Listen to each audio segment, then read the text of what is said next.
Hi everyone, welcome to Carmen's Australian Storytime.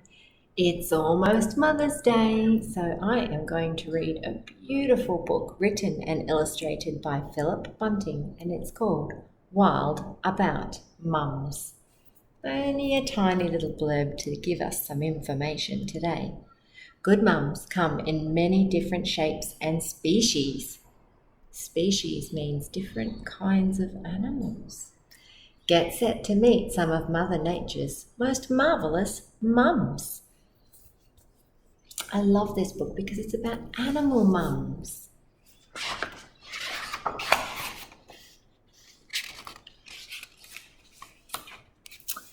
It's not only humans who can be great mums.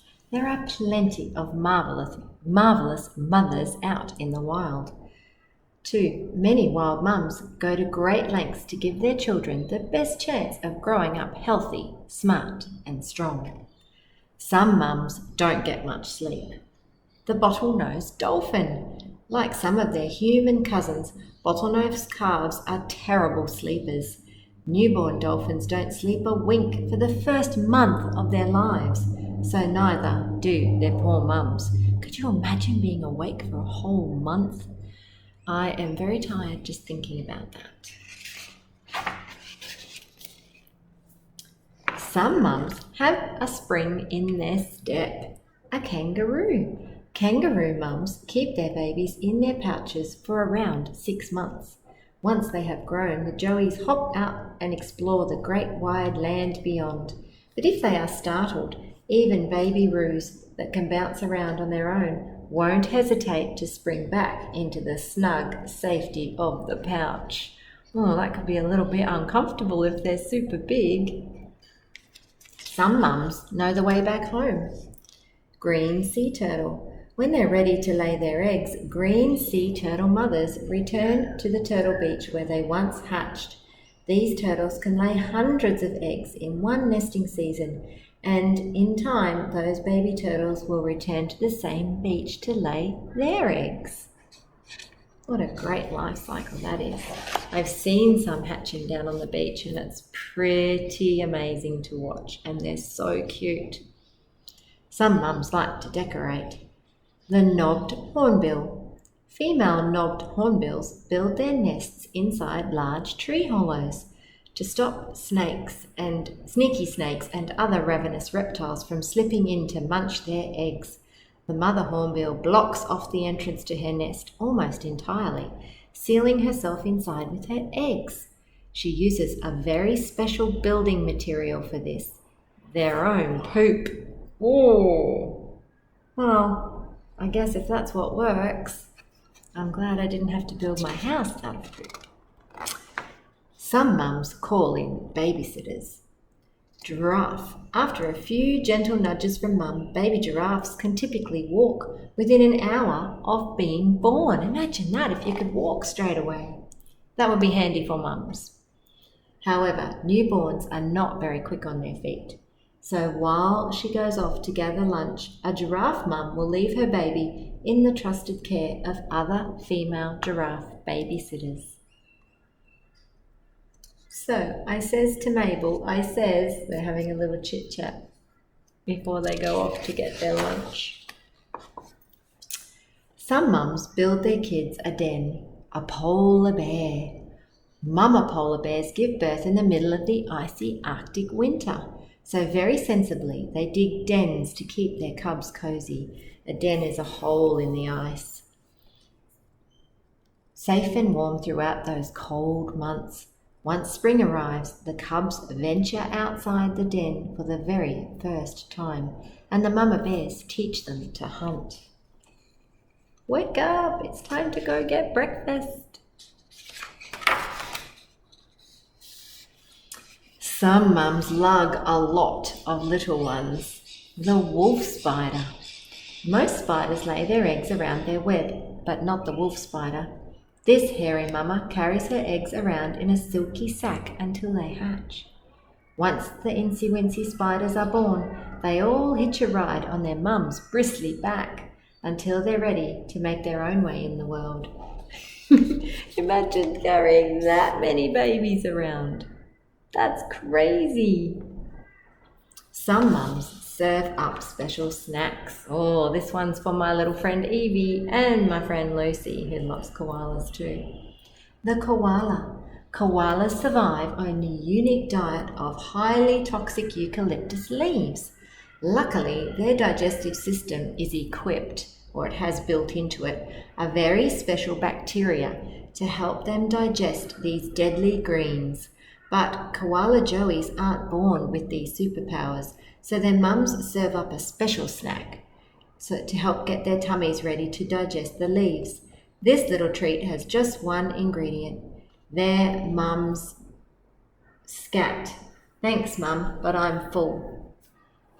Ooh, so yeah, not sure I'm liking that either.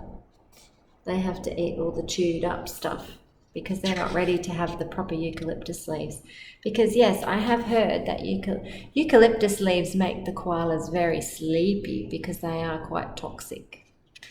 So don't you ever go trying to eat a eucalyptus leaf, all right? Some mums like to make the bed.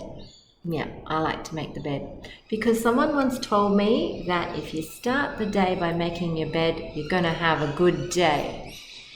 Orangutan mums keep their babies by their sides for up to 7 years. And during this time, the two form a particularly close bond. Orangutans use branches and fresh leaves to make cozy beds for themselves and their little ones, and they can make a brand new nest every single night. Wow, imagine having to make a new nest every single night. I really like my bed. It's so comfy. I would hate to have to think I would have to go and find a new one every single night. Some mums keep their kids afloat. The sea otter. Once a sea otter pup is born, once the sea otter is born, its loving mother spends hours grooming it. This process gives the pup a lovely fur fluffy coat, which, as well as looking rather cute, traps heaps of tiny air bubbles within the pup's fur. The pup's newly fluffy coat acts as both a wetsuit and a life jacket, helping to keep the pup warm and stay afloat. Sorry, I had to concentrate on that bit. It's right down the bottom, right near my head here. How amazing is that? That the air bubbles get trapped and it's a wetsuit to keep it warm, but it also helps it stay afloat. That's very clever. Some mums know it takes a village. I think you might have heard that saying in your household, but one person can't raise one person very easily. It takes a lot of people to raise people because we learn so much from all of the people around us in our family, in our friendship circles, in our community, and at school. African elephant. African elephants are born completely blind. So they rely on their mother for guidance. These big, sightless babies are born into a matriarchal group of female elephants.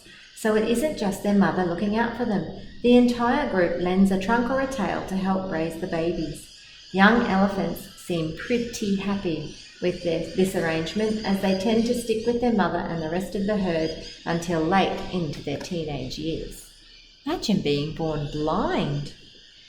I guess for a newborn baby, it does take them a little bit of time for them to adjust and be able to see as well. So it's very nice that the whole lot of elephants look after the little one when it's born. Some mums can get a bit peckish. The giant Pacific octopus. While hatching their eggs, octomums are so committed to the well-being of their brood that they will not leave the nest, not even to feed themselves.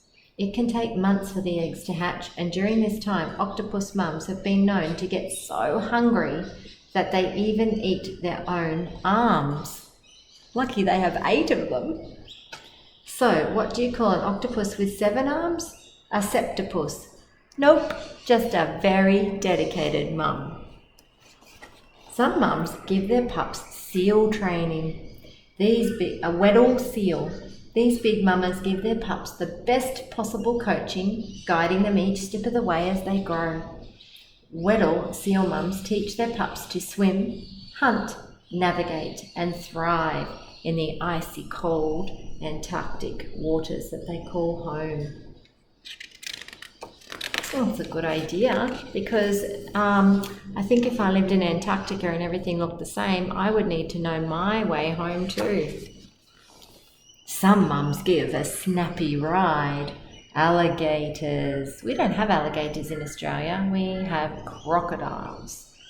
Alligators hatch their eggs in a wonderful waterside nest made from twigs and grass. Once the baby gators hatch, their loving mother gently carries them in her mouth or on the top of her head until they are ready to swim. I actually think crocodiles do that too, though. Nice way to travel. Some mums go a very long way. That's just about to start here in Australia too. Where we live in Caloundra, we see the whales starting to head north to start having their babies in the next few months. The humpback whale. To give their babies the warmest possible welcome to the world, humpback whale mums leave the cold polar waters and undertake huge journeys so that their calves can be born in warm tropical waters. Each humpback mum closely guides and protects their baby for at least a year before the calf makes its way into the wide blue yonder. They're very protective, and we've sometimes seen the baby calves with their mums when they're coming back from the tropical waters, heading back down south to the cooler waters. Some mums make great teachers. The cheetah. Cheetah mums don't take shortcuts. These wild mums spend around 2 years intensively teaching their cubs to play, hunt and be dotty. Once the cubs have graduated from their mum's care, the litter sticks together for up to a year. So the cheetah believes in very good training because the cheetahs, they have a lot of predators, a lot of animals that want to kill them, including humans. Sometimes humans like to hunt them too. So she's a very good mum, training her cubs how to be good at hunting, gathering and running away from things. What does your mum do for you? So here I've got a mum doing some cooking. I've got a mum looking after a baby. Oh, I've got a mum pretending she's a teacher and teaching her daughter about cheetahs. And I've got maybe a mum trying to sleep in.